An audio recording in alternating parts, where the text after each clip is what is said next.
ခြေတံပြင်းပြင်းမနှင်းကောင်းဒါကတော့ကျမ်းပြင်ပေါ်မှာခြေတံပြင်းပြင်းနဲ့နင်းပြီးတော့မှသွားတယ်ဆိုရင်ကျမ်းပြင်ပေါ်မှာအိတ်နေတဲ့လူကြီးသူမတွေကိုအနှောက်အယှက်ဖြစ်နိုင်တဲ့အတွက်ကြောင့်မလို့တားမြစ်ခဲ့ခြင်းဖြစ်တယ်လို့တာမန်အားနဲ့လည်းယူဆလို့ရပါတယ်ခြေတံပြင်းပြင်းနဲ့ရင်စိတ်ကြမ်းနဲ့ခြေတံပြင်းချင်းကကြမ်းတမ်းမောက်မာတဲ့သဘောကိုတက်ရောက်တဲ့အတွက်ကြောင့်မလို့ကလေးတွေကိုရင်ကျေးလိမ်မာတဲ့လူတွေဖြစ်အောင်ဆုံးမခဲ့ခြင်းဖြစ်တယ်လို့လည်းယူဆလို့ရပါတယ်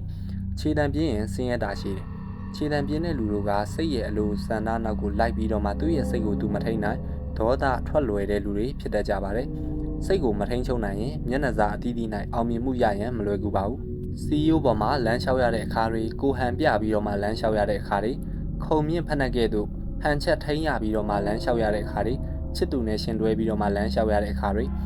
တရားအသည့်နဲ့လမ်းလျှောက်ရတဲ့အခါတွေအဲ့ဒီလိုအခါတွေကိုကြည့်မယ်ဆိုရင်ခြေလှမ်းနဲ့စိတ်ရဲ့ဆက်ဆက်ပုံကိုကောင်းစွာသိရှိနိုင်ပါတယ်ဂန်နရီနယ်ပယ်ကနေကြည့်မယ်ဆိုရင်ခြေရာခြေလှမ်းတို့က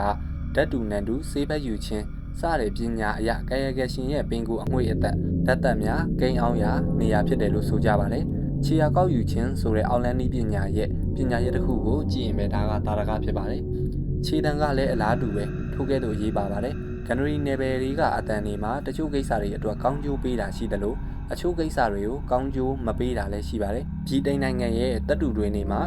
Globalin လို့ခေါ်တဲ့မှင်စာတစ်မျိုးရှိတယ်လို့ဆိုကြပါတယ်သူတို့ကလူတွေကိုကူညီပေးတယ်ရွှေကြောငွေကြောတွေတပ်တူကြောတွေရှိတဲ့နေရာကိုခောက်တံပေးပြီးတော့မှပြသပေးတယ်လို့ယူဆကြတယ်တပ်တူတွင်ကိုဆင်းတဲ့အချိန်မှာခြေတံပြင်းပြင်းနှင်းချင်းလေချွန်ချင်းစသည်တို့က Globalin တွေကိုအနှောက်အယှက်ပေးရရောက်တဲ့အတွက်ကြောင့်မလို့တွင်းပြိုကျခြင်းပောက်ကွဲခြင်းအခြားအဖြစ်ဆိုးတွေကိုကြုံရတတ်တယ်လို့ယုံကြည်ကြပါတယ်ဒီလိုယုံကြည်မှုတွေကဲ့သို့အခြားရဲ့ဒေတာတွေမှာလည်းသူတို့ရဲ့ယုံကြည်မှုနဲ့သူတို့ရဲ့အယူအဆတွေရှိတတ်ကြပါတယ်